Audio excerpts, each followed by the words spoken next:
Bloomberg Audio Studios. Podcasts, radio, news.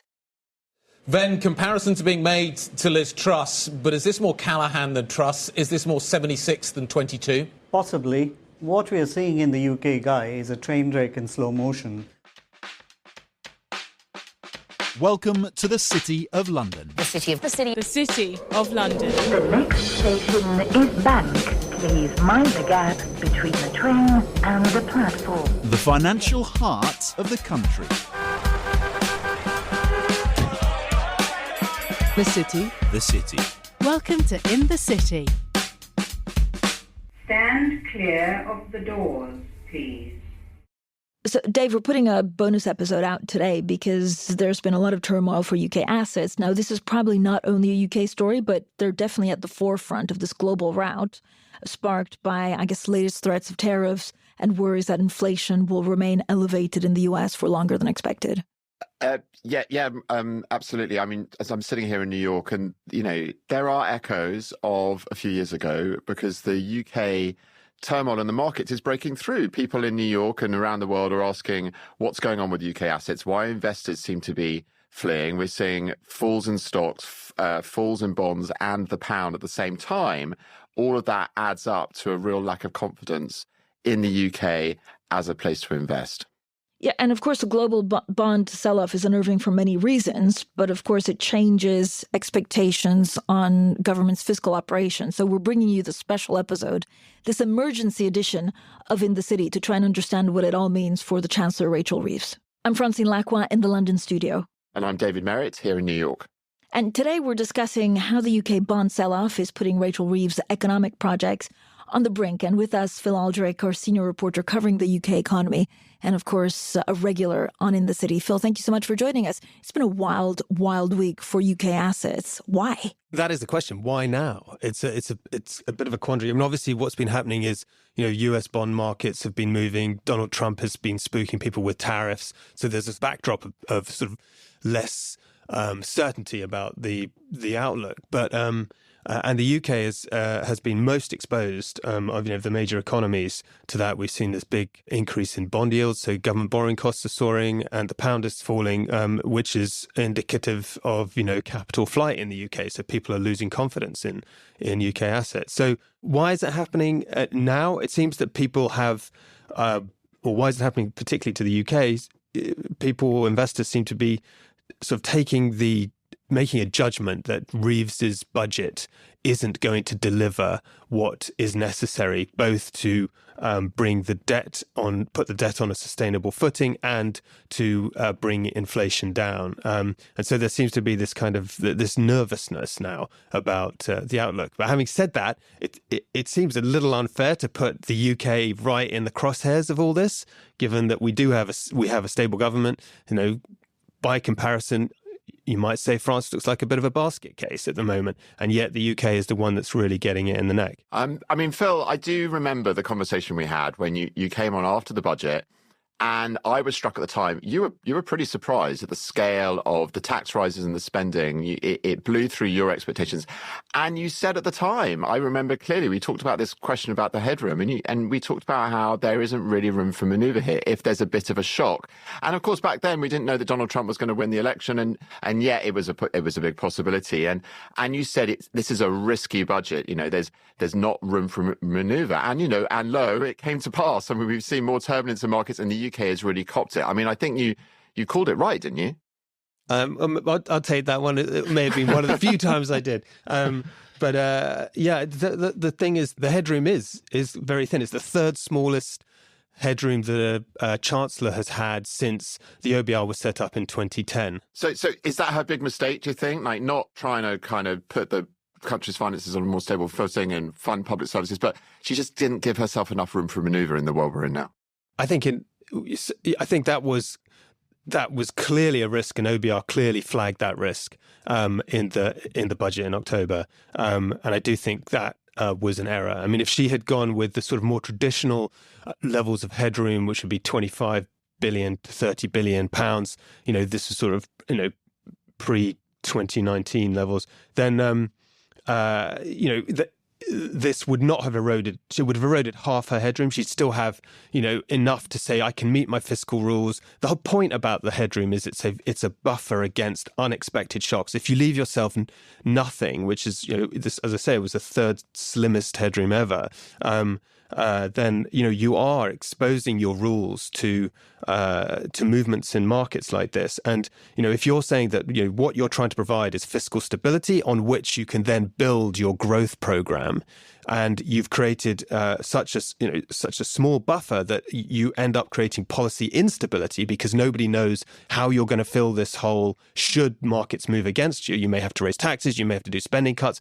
That sort of completely undermines the sort of edifice of her project. Yes. So basically, if you have a lot of pain inflicted by these rapidly rising borrowing costs, if you have razor-thin buffers, which is what's happening. So the fact that the 10-year and the 30-year really moved makes it so much more difficult for Rachel Reeves, especially in a week where there's so many bond auctions by the UK. Does she need to now just find extra money?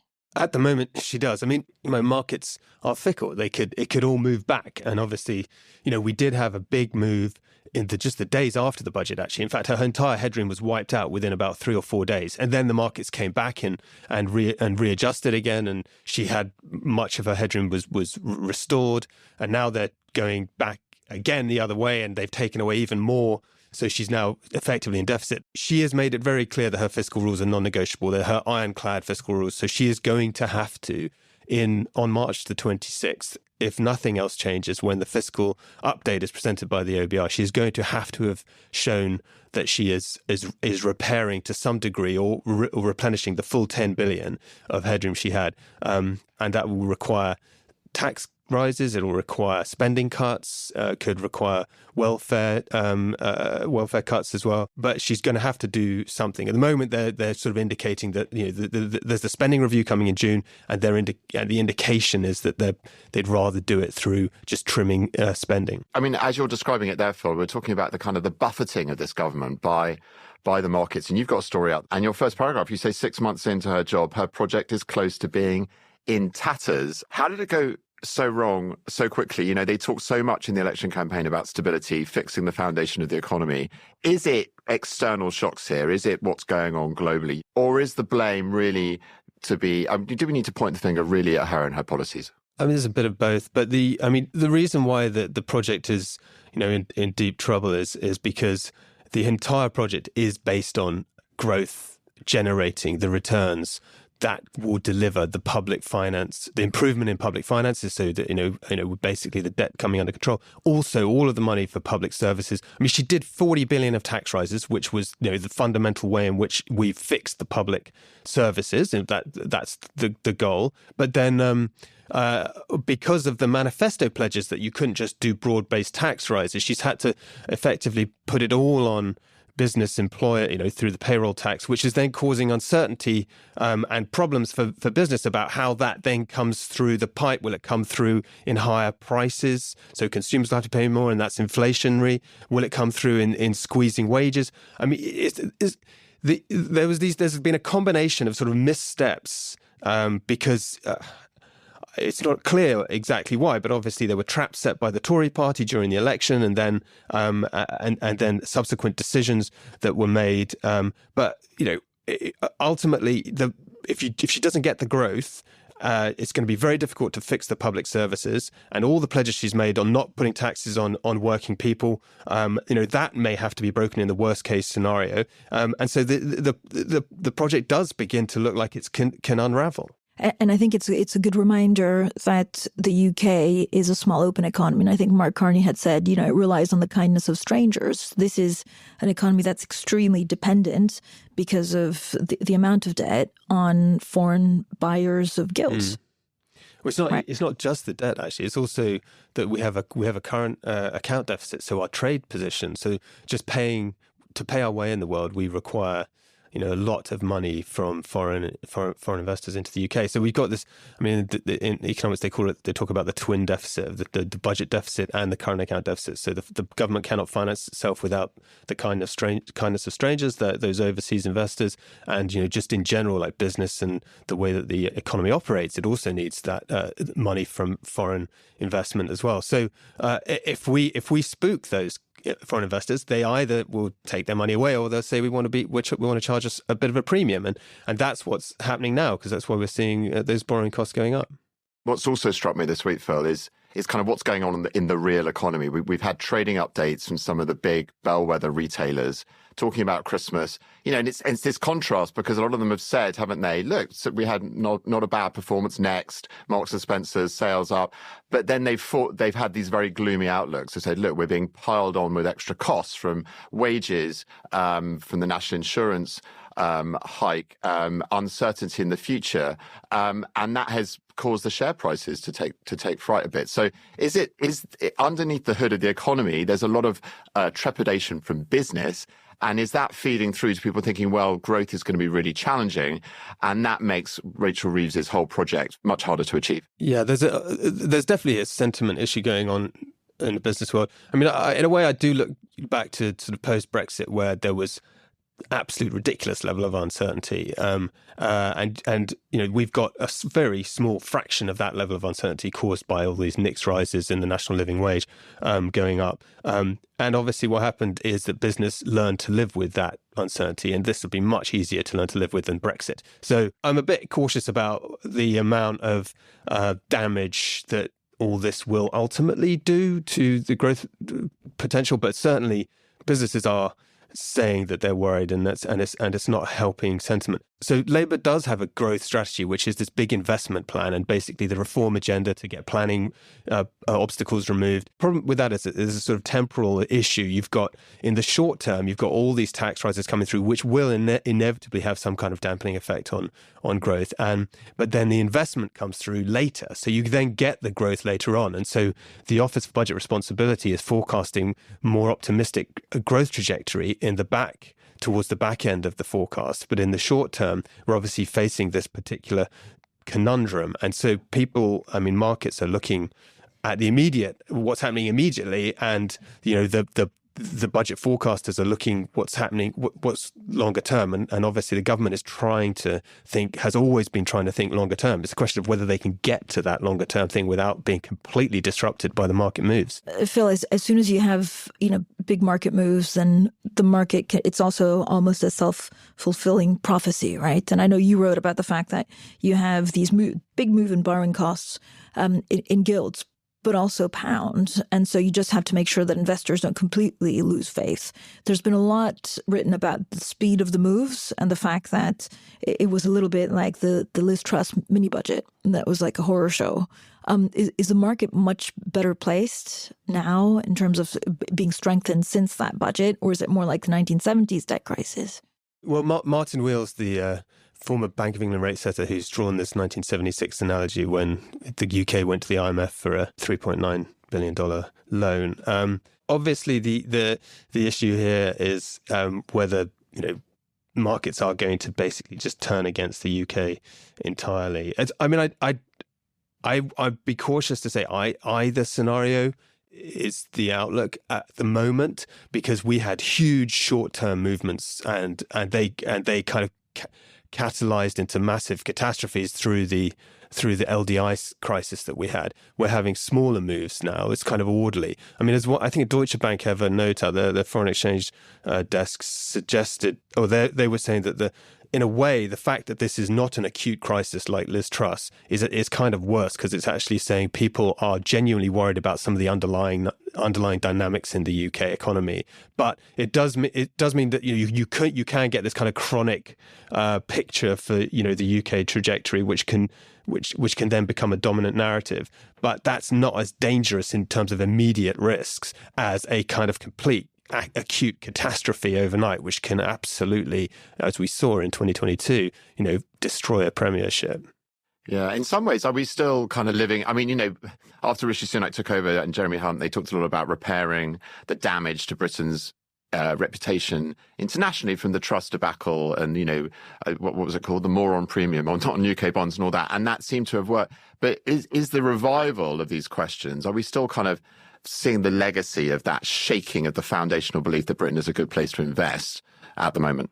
You can't help but think that, right? I mean, the UK has historically been a safe haven, and suddenly you have that trust situation where, we can mess things up so badly that it causes a massive market panic. And, for a brief period, George Osborne in 2010 used to say, we got to worry about our sovereign position because there's the Greek debt crisis and we could be like Greece. And it always seemed like a lot of nonsense and a lot of politics. And suddenly, for a brief 2-week period, we kind of did look a little bit like Greece. And so that might have changed people's, the way people view the UK. So definitely don't think it has helped. The problem with Labour is that Labour is always, starting off on the back foot with markets, and financial markets will be less sympathetic to policies that they undertake. So should the Tories have done exactly the same thing, you could be pretty sure that they would not be getting as sharp a backlash as Labour are, just because of the history, really.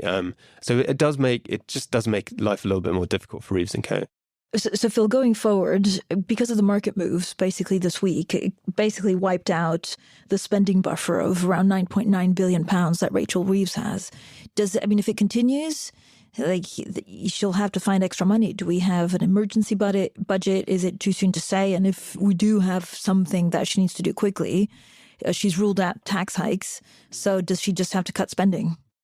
Yeah, so they're in the moment they're doing the spending review conversation. So the departments are seeing Darren Jones at the Treasury. He's the chief secretary who helps set their budgets. And the message effectively is that the spending envelope, which was set in the October budget, cannot go higher, but it certainly can be smaller. And if they need to find a few billion quid, they can just basically trim it from the sort of, I think it's about £700 billion of departmental spending, annual departmental spending. So, in that scheme of things, it's not an awful lot of money. Personally, I would not be surprised if we see some fiddling of the aid budget, which has already been dropped from 0.7 to 0.5, and they obviously need to increase defence spending. So, they can I don't know if they can change the accounting treatments and move more of it, just move money out of aid into defence. But they'll be looking for painless ways of doing this, because one of the problems that you hear from, investors is that, financial market investors is that there's potentially a credibility problem if they just try and cut departmental spending, because that was exactly the fiscal fiction that nobody believed that the spending trajectories from the March budget, when Hunt did his final budget for the Tories, no one believed those spending trajectories. And that's what Labour had to fix. And that's what the £40 billion of tax rises was for. If you go back, if she pushes back and says, actually, now we're going to cut those budgets from where we've put them in October, the markets may just think this is nonsense. It's another fiscal fiction. Your credibility, that's not going to wash, and we're going to still turn against you because what you're doing is trying to trick us. And I think we've got to this point where you just can't trick the markets any longer. They've reached the end of the tether. Yeah, we've heard some attempts to calm the markets, and the chief treasury saying that the market moves are orderly and all this stuff. But just on the politics of this as well, the Chancellor's gone off to China, hasn't she, on a trip, and some discussion about whether that was the right thing to do. I hesitate a little bit, but I'm going to say anyway, about remembering Kwasi Kwarteng going off to Washington at the height of the trust debacle, and of course, on his way back, he didn't have a job. I don't think I'm assuming you don't think we're quite there yet. But is it wise for the Chancellor to fly to the other side of the world when the markets are convulsing like this? I don't think it's. I don't think it's a problem. It's because it's not acute. It's because it's not like trusts. I don't think it's comparable. I mean, actually, that 1976 analogy is. It's similar, because Dennis Healey was on his way to Washington. He was the Chancellor in 1976, and he had to turn around at the airport and head back to the Labour Party conference at the time and tell them that they're going to have to tighten their belts. But I think she should go to China, and she should be looking. They should be looking beyond this, because this is something which can be addressed in coming days. Obviously, on Monday, if the markets convulse massively, she should be back in time to deal with that. Sorry, just come back to your story, Phil. If the project is close to being in tatters, if it becomes to be in tatters, can our first female chancellor in 800 years survive in this job much longer, or will she become a victim? It's a good question. That's one question I've been asking myself. If the markets turn absolutely violently against them, and they have to rip up their manifesto commitment and actually start raising taxes. This is an extreme scenario, which I don't think anybody thinks is going to happen. But should that happen, would she be the sacrificial lamb? I don't know. You look back to 1976, Dennis Healey.